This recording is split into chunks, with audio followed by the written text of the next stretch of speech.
It happened about 8 months ago, and I've spent a lot of time trying to rationalize it. But the more I think about it, the less sense it makes. I work in marketing for a mid-sized firm downtown. Nothing exciting. I'm at my desk by 8:30 most mornings, and I've got a routine I don't really think about. Grab a coffee from the place on the corner, sit down, answer emails for about 20 minutes before meetings start. The coffee shop is maybe a 2-minute walk from my building. I've been going there for 3 years. One Tuesday in November, I was sitting at my desk. I remember it was cold that morning, one of those days where you can see your breath outside. I had my coffee, medium dark roast, nothing special. And I was maybe 5 minutes into my email when someone knocked on my cubicle wall. It was a man I'd never seen before. He was maybe mid-40s, wearing a tan jacket that looked expensive but worn. Not the kind of person you'd expect to see in our office. I asked if he needed help finding someone, and he said, "No, I just wanted to tell you that your coffee's getting cold. You should probably drink it while it's still hot." That's the thing about it. He said it like we'd had a conversation about this before. Like he was giving me advice I'd asked for. And then he just turned and walked away. I never saw him go to the elevator or the stairs. He just sort of disappeared back into the hallway. I looked down at my coffee. It was still steaming. My mug wasn't even half empty. I thought it was weird, sure, but I figured maybe he was a client or someone from another department. I forgot about it pretty quickly. Kept working. The next morning, same routine. Coffee from the corner place. Sat down at my desk. This time I was maybe 10 minutes in when the knock came again. Same man. Same jacket. He said the exact same thing. "Your coffee's getting cold. You should drink it while it's still hot." Again, it was steaming. The coffee was fine. This time I actually asked him his name, who he was. He didn't answer. He just turned and left, and I got up and walked into the hallway to see where he went. Nothing. The hallway was empty. And I mean completely empty. No one getting off the elevator, no one walking to the bathroom. Just empty. I mentioned it to my coworker Sarah. She said maybe I was imagining it, or maybe he was someone from the temp agency. But she had this look on her face when she said it. Like she knew something wasn't right, but didn't want to say it out loud. The next morning, I tried something different. I bought my coffee from a different place, a Starbucks 2 blocks away instead of the corner shop. I thought maybe he was somehow connected to that specific location. I got to my desk at 8:45. Sat down. Opened my laptop. The knock came at 8:58. Same man. Same jacket. Same words exactly. "Your coffee's getting cold. You should drink it while it's still hot." I stood up immediately and told him he needed to leave, that I was calling security. He just walked away again, and when I ran after him, the hallway was empty. And I mean, the way the hallway was empty was wrong. There was a conference room with its door open, and I could see inside it. It was occupied. People were in there, but they didn't react to him walking past. They didn't even look up. I did call security after that. They checked the building logs, looked at security footage from that morning. There was no one matching his description entering the building. No one leaving it. They suggested I might want to consider working from home for a few days, which was when I realized they weren't going to be helpful. The thing is, he kept coming. Not every day, but often enough that I started to dread going to work. Thursdays were bad. Mondays too. I tried coming in at different times. 7 in the morning once. 10:30 another day. It didn't matter. He'd appear somewhere, usually at my cubicle. Sometimes just standing at the edge of my vision when I was in the bathroom or the break room. Always with something to say about my coffee. "Your coffee's getting cold. You should finish your coffee before it gets cold." That coffee was hot 30 seconds ago. Die. The variations were small, but the implication was the same. He was watching. He knew exactly how long I'd had it. He knew how much I'd drunk. He knew how much time had passed.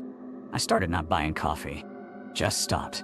But he'd still show up and make a comment. "You're not drinking your coffee today." Like it was an accusation. After about 2 months of this, I decided to leave. I found a new job at a different company across town. Better pay anyway. I gave my notice, went through the motions of training my replacement. My last day was a Friday in January. I came in, cleared out my desk, said goodbye to the people I actually liked. No sign of him all morning. I thought maybe I was done with it. I was waiting for the elevator to go down for the last time, and the doors opened. He was inside, just standing there in that tan jacket looking at me. I didn't get in. I took the stairs instead. But as I was going down, I heard the stairwell door above me open. His footsteps, steady and unhurried, following me down. I didn't look back. I just walked faster. Got to the lobby, pushed through the exit, and didn't stop walking until I was 3 blocks away. I've been at my new job for 7 months now. I haven't seen him since that day. But here's what I can't stop thinking about. He knew when my coffee was getting cold. He knew by looking at it. Or maybe he knew because he was somewhere I couldn't see, watching the time, counting the seconds. And the thing that really gets me is this: I never told anyone about the coffee. Not before he showed up. I never mentioned my routine to anyone at that company. But he knew. He knew that Tuesday morning, 8:30, medium dark roast, that it would be getting cold right around the time he walked up to my desk. I think about that. About how long you'd have to be watching someone before you'd know something that specific. Before you'd understand their schedule better than they understand it themselves. I still get coffee every morning. But I drink it cold now. Iced from the moment I buy it. And I always look at the people around me in the coffee shop, by now, try to memorize their faces. Because I realized something about him. The reason he kept saying the same thing about my coffee getting cold wasn't a threat. It was information. It was reminding me that I didn't own my own time anymore. That someone else was keeping better track of it than I was.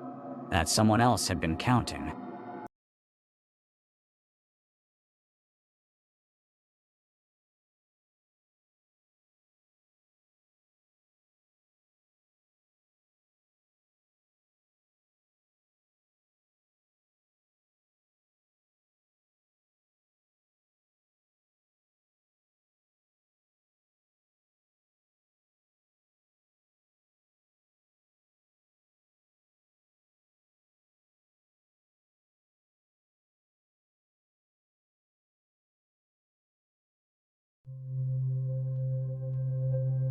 For 4 counts, hold for 2, exhale for 4. My pattern.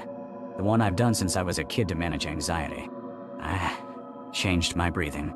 Deliberately made it shorter, quicker. She adjusted within 3 breaths. When the bus came, I got on. She didn't. I told myself I was being paranoid. People breathe. Coincidence happens. But then I saw her again 3 days later at the coffee shop I go to every morning. The same coffee shop for 7 years. I order an Americano, black, at 6:45 a.m. The barista knows me by name. This woman was in line behind me, and when I ordered, she ordered the exact same thing.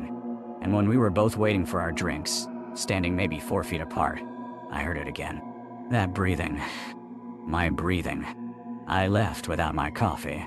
I started varying my routine. Different coffee shops. Different routes to work. I'd take the stairs instead of the elevator. I'd leave early or late. Nothing mattered. She would appear, somewhere nearby, and I would hear that breathing matching mine. Sometimes in the subway. Once in the frozen food section at the grocery store.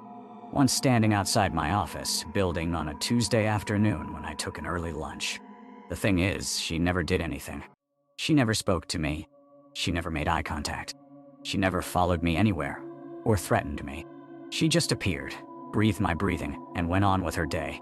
Or at least appeared to. I started thinking about what it meant. Not the surface-level interpretation, which was obviously that someone had become fixated on me and was studying me in some way. But the deeper thing. If she could match my breathing that precisely, that consistently, without me telling her the pattern, then she'd been watching me for a long time. Long enough to learn the rhythm. Long enough to notice something about me that I'd never told anyone. That's when I realized something else. My breathing pattern isn't constant. It changes depending on my stress level, my mood, what I've eaten. Some days it's faster. Some days I hold my exhales longer. But every time I saw this woman, she was matching whatever that day's variation was. Which meant she wasn't just copying a memorized pattern. She was paying attention. In real time. Reading me. I tried confronting her once. It was at the pharmacy, and I'd seen her enter just after I did. I walked over to where she was standing by the nail care section, and I just asked her why she was following me. She looked at me with an expression I still can't quite place. Not fear. Not guilt. Maybe pity. She didn't answer. She just breathed, and I heard my own breath echoing back at me, and then she walked away toward the back of the store. I reported it to the police. They said that without evidence of a direct threat, there wasn't much they could do. Following someone isn't technically a crime if they're not being followed to a specific location with clear intent. And since she'd never spoken to me or made any threatening gestures, it fell into a gray area. One detective suggested she might be someone I knew, perhaps someone I'd wronged in some way. He actually asked if I'd ever broken anyone's heart. I don't know who she is. I've never seen her before that first time at the bus stop. But I think about her every day. I think about how many people are in my life, how many people I interact with regularly, and how I would never notice if one of them started breathing like me. How long they could watch. How much they could learn. I still take the bus to work. I still go to the same coffee shop most mornings. I've mostly stopped trying to avoid her because I realize that's exactly what she wants. Attention, acknowledgement, proof that she's affecting me. But sometimes, when I'm alone in my apartment, late at night, I focus on my breathing. I try to change it, to make it unpredictable. And I wonder if she's somewhere out there, frustrated because she can't quite follow me anymore. Last week I was getting gas at the Shell station on my street. The same station I've been going to for 3 years. As I was paying inside, I caught a reflection in the window of the car pump. There was a woman leaning against a blue sedan, maybe 4 spots down. And even from that distance, even through the glass, I could hear it. That breathing. My breathing. She was just standing there, looking at her phone, breathing my pattern. I haven't been back to that gas station since.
I met him at a bus stop on a Tuesday morning in October. I don't remember much about what he looked like. That's what bothers me most about it now. I can tell you he was wearing a gray jacket. I can tell you his shoes were clean. But his face? I couldn't describe it to you if my life depended on it, and I've tried. Many times. I was standing there checking my phone, waiting for the 7:15 to arrive, when he stopped next to me. Close enough that I noticed, but not so close it felt immediately threatening. He just stood there for maybe 30 seconds before he said anything. "That's a pretty significant scar," he said. His voice was calm, conversational, like we were old friends discussing the weather. My hand went straight to my forearm. The scar there is about 3 inches long, thin, but noticeable. It's from when I was 8 years old. I fell off a fence at my grandmother's house. Most people don't even notice it unless they're looking directly at my arm, and I certainly wasn't showing it to anyone that morning. I was wearing a long-sleeved shirt. "Sorry," I said, turning to look at him. "The scar on your arm, how'd you get it?" I remember feeling this strange mix of confusion and irritation. Not fear, not yet. Just that low-level discomfort you get when a stranger asks you something too personal, too quickly. "Fell when I was a kid," I told him. I turned back to face the street, hoping he'd take the hint. He didn't. "Right arm or left arm?" he asked. I didn't answer. The bus was 2 blocks away. I could see it.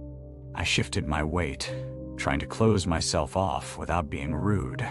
People don't like it when you're rude to them. I've learned that lesson the hard way. "Left arm," he continued, not waiting for my response. "Got it from a fall. You were young, maybe 7 or 8. The bus was 1 block away now." "Yeah, 8, I said quietly. I don't know why I confirmed it. Some part of me just wanted to agree and make the interaction end. "Your grandmother's house had a fence," he said. White fence. Wooden. The boards were starting to rot on the backside, facing the woods. I didn't respond. I couldn't. My mouth had gone dry. The bus was pulling up to the stop, its air brakes hissing. "I remember," he said. "Because I drove past that day. There was an ambulance there. Red lights. You were sitting on the curb, crying." The bus door opened. I stepped on without looking back at him. I found a seat near the front, and I did look back then. He was still standing at the bus stop, watching me through the window, and I still couldn't see his face clearly. It was like my brain refused to focus on him. The bus pulled away, and I told myself it was a coincidence. A lucky guess. People fall off fences. People have scars. Maybe he'd recognized something about me, or maybe he was just making educated guesses based on the scar and seeing how many he could get right before I got on the bus. But he got all of it right. He knew about the woods behind my grandmother's house. He knew the fence was rotting. He knew there was an ambulance. And he knew I was crying. For 3 days, I didn't think about it much. I was busy with work. I had meetings and emails and the usual noise of daily life to fill my head. But on Friday, I was at the grocery store, and I saw him again. He was in the produce section, standing in front of the apples, perfectly still, waiting. When I walked past him, he turned his head toward me. I still couldn't see his face. "The scar healed well," he said. "Barely noticeable now. But you still think about it sometimes. When you're tired, when you see a fence." I didn't respond. I walked faster, toward the checkout, toward people and lights and anything that wasn't him. The next time was at my workplace. He was in the lobby on Monday morning, just sitting in one of the waiting chairs. When I walked past, he said something, but I didn't stop to hear it. I went straight to security and told them there was a man in the lobby. By the time they checked, he was gone. But the security guard looked at me like I'd been making things up. He said nobody had come into the building that morning except employees. That was 2 weeks ago. I've seen him 4 more times since then. Once at a pharmacy. Once on my street, just standing across from my apartment building. Once at a gas station, filling up at the pump next to my car. And once, this was the worst one, reflected in my bathroom mirror while I was brushing my teeth. When I turned around, there was nobody there. I've tried to tell people about this. I've gone to the police twice. Both times I couldn't make them understand how scared I was, because I couldn't explain why. He hasn't threatened me.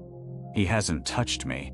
He's just there, asking about my scar, reminding me that he knows things about me that nobody should know.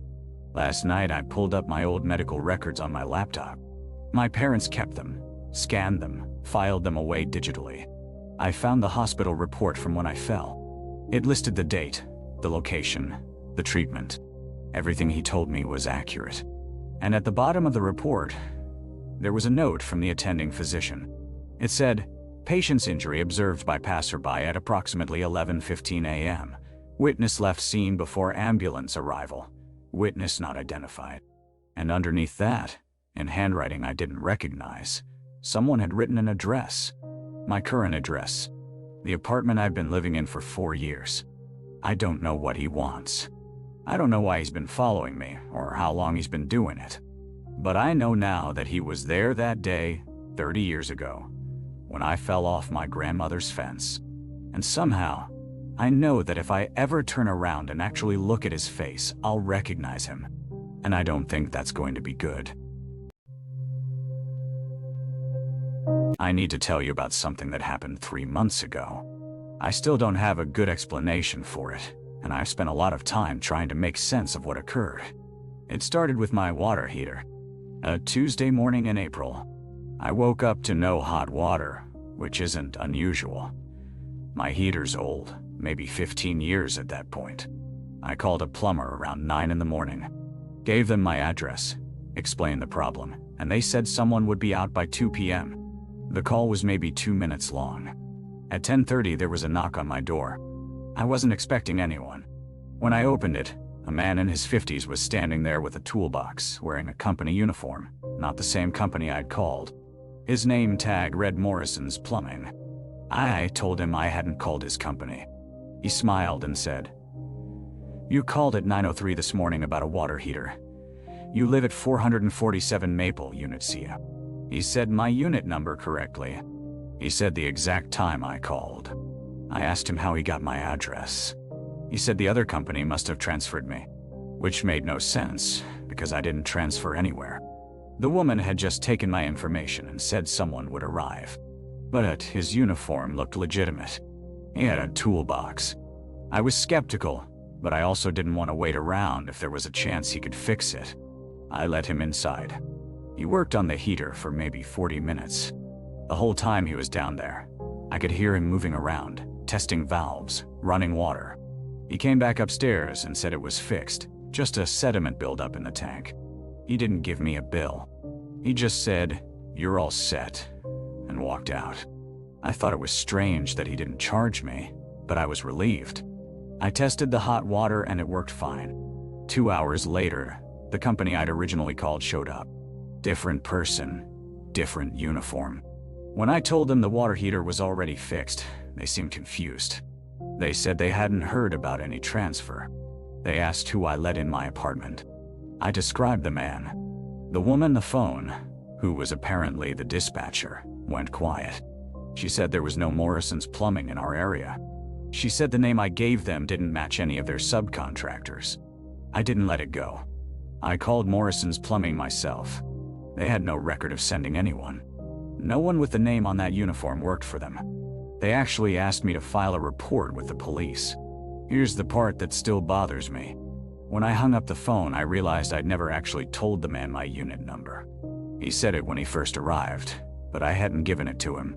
The original company knew the address, 447 Maple, but not the unit. C is the only way he could have known that, is if he already knew it.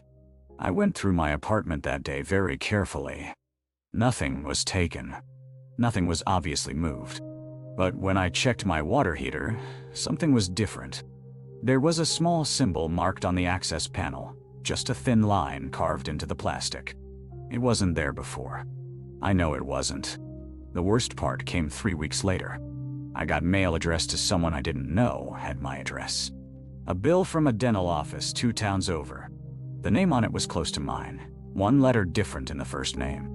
I called the dental office, and they told me this person had been coming in for cleanings every 6 months for the past 2 years. They used my address as their mailing address.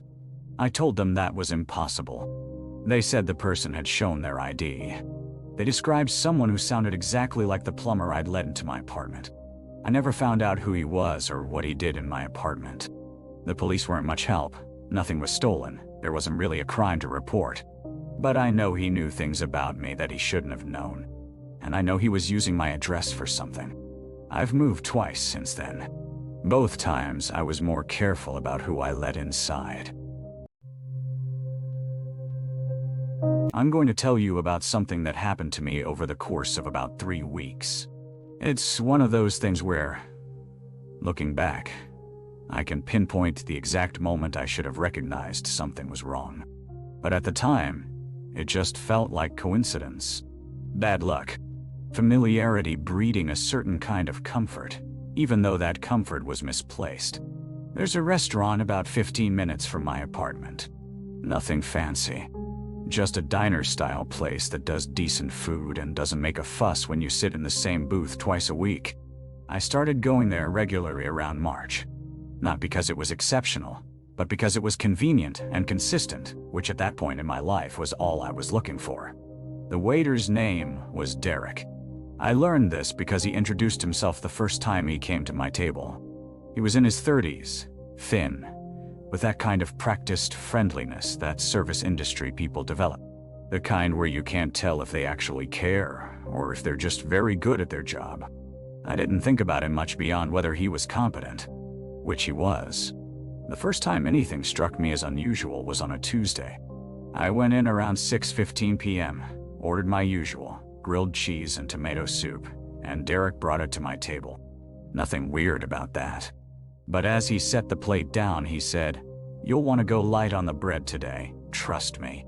I remember looking up at him, confused. I didn't know what he meant. Go light on the bread. It was a grilled cheese. The bread was the whole point. I asked him what he meant, and he just smiled and walked away. I never got a straight answer. The thing is, I did go lighter than usual. I'm not entirely sure why. Maybe because he seemed so certain about it. And I felt fine afterward. No stomach issues. So I filed it away as a strange comment from a strange waiter and didn't think much more about it. But then the next week, same booth, I ordered the same meal, and Derek appeared with it before I'd even finished my water. Not unusual in itself. Restaurants remember regular orders. But what bothered me was that he'd brought exactly what I wanted without me asking for it. Grilled cheese. Tomato soup. Except the sandwich was cut diagonally instead of straight across, which was how I'd eaten it that previous Tuesday. I asked him how he knew to cut it that way. He just said, "I noticed." Over the next week and a half, this pattern intensified. Derek started timing his deliveries to my table in ways that felt almost synchronized with my own actions. I'd reach for my water, and he'd appear to refill it before the glass touched my lips. I'd finish a bite of food, and he'd be there with a napkin. Not hovering, that would have been obvious, but always in the right place at the right time. More unsettling was that he started making adjustments to my orders without my asking. Bringing slightly less butter one day, extra crackers another, a different brand of ketchup. Small things. Things he could justify as just taking care of a regular customer. But each adjustment felt deliberate, like he was testing something. Testing me, maybe. By the third week, I started paying attention to other details. I noticed he wasn't attending to other customers with the same attentiveness he showed me. A couple sat in the booth across from me one evening, and their water glasses sat empty for almost 10 minutes, while Derek seemed to be watching my table. When I looked at him directly, he didn't look away embarrassed. He just held my gaze for a second too long before returning to his task. One night, I decided to break the pattern. I ordered something different, a burger instead of my usual sandwich. Derek's reaction was immediate.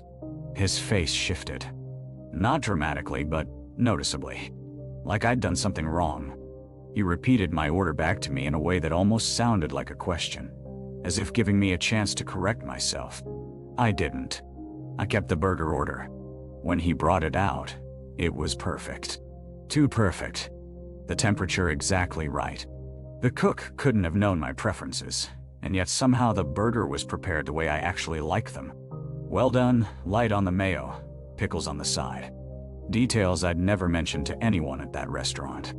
That's when I stopped going. I haven't been back in 2 weeks.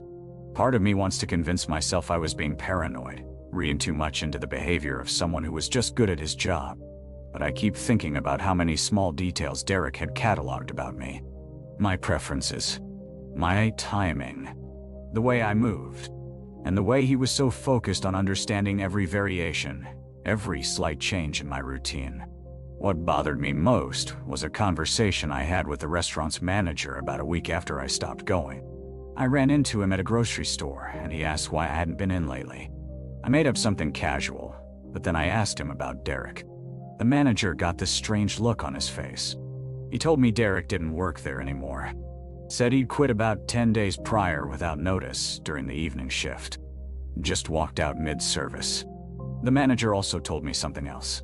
He said Derek had asked about me once, a few days before he left. Asked which direction I lived in relative to the restaurant. Asked what time I usually showed up. Asked if I ever mentioned where I worked. The manager said at the time he thought it was odd, but figured Derek was just making conversation.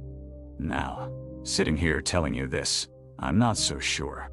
I'm trying not to think about what Derek wanted that information for. I'm trying not to think about whether he had already figured out where I lived before he quit. But mostly, I'm trying not to think about the fact that he would have known, pretty precisely, what time I'd be leaving my apartment on any given evening.